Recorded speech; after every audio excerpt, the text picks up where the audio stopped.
Running a roofing company nearly broke me. The stress, the chaos, the money bleeding out, it was non-stop. If you're in the middle of that, you know exactly what it feels like. But once I learned these 5 things, everything changed. Less chaos, stronger teams, real profit. Let's dive in. Lesson number 1, busy isn't the goal. Early on, I thought being busy meant I was winning. Booked solid with estimates, fielding constant calls, helping crews solve every little problem on every job site every day. But here's the truth. Busy doesn't mean successful. Busy means reactive. Top companies don't run on chaos, they run on systems. There was a week we did 11 roofs. Everyone thought it was a record, but I made less profit that week than in slower months. Why?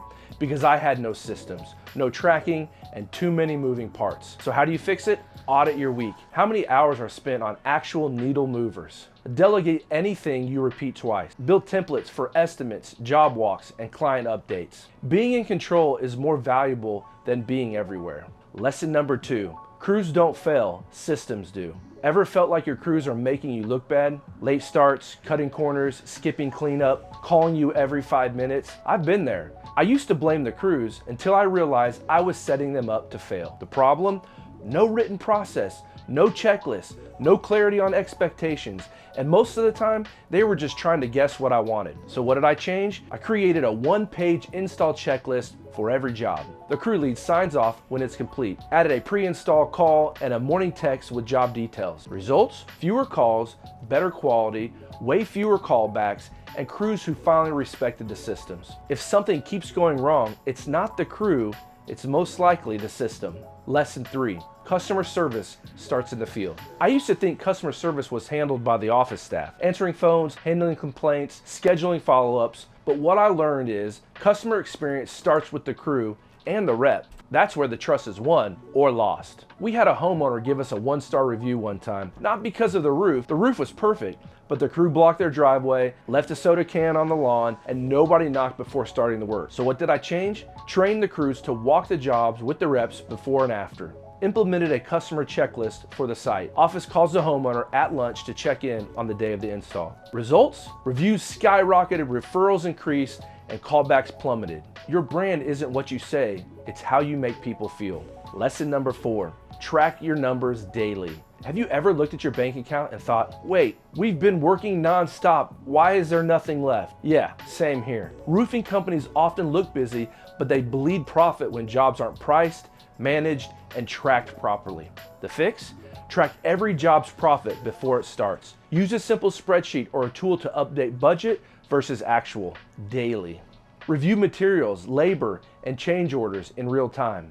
One $22,000 job looked like a win, but when I added up dump fees, extra labor days, missed change orders, it cleared less than $1,200. That's not profit, that's pain. So what's the key takeaway? What gets measured gets managed, and profit needs to be watched. Lesson number 5, you can't scale without saying no. This was the hardest lesson of all. I said yes to last-minute clients, jobs outside our service area. Can you just do repair calls, projects we weren't staffed for? I thought I was being helpful, but I was breaking my own business. What I learned? Top companies scale by focusing.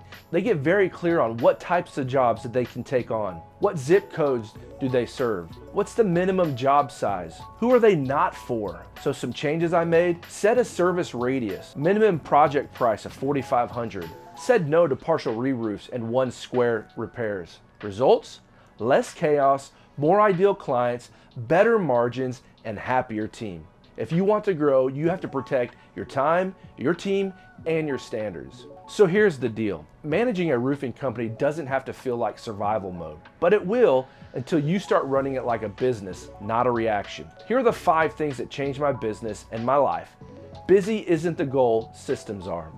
Crews need process, not just paychecks. Customer experience starts on site. Track profit like it's your paycheck, because it is. Say no to scale the right way. I learned these lessons the hard way through burnout, bad reviews, and bank account stress. If this project helped you, hit subscribe, share with another roofing owner who's stuck in chaos. Your roofing business should run smoothly. Let's make it happen.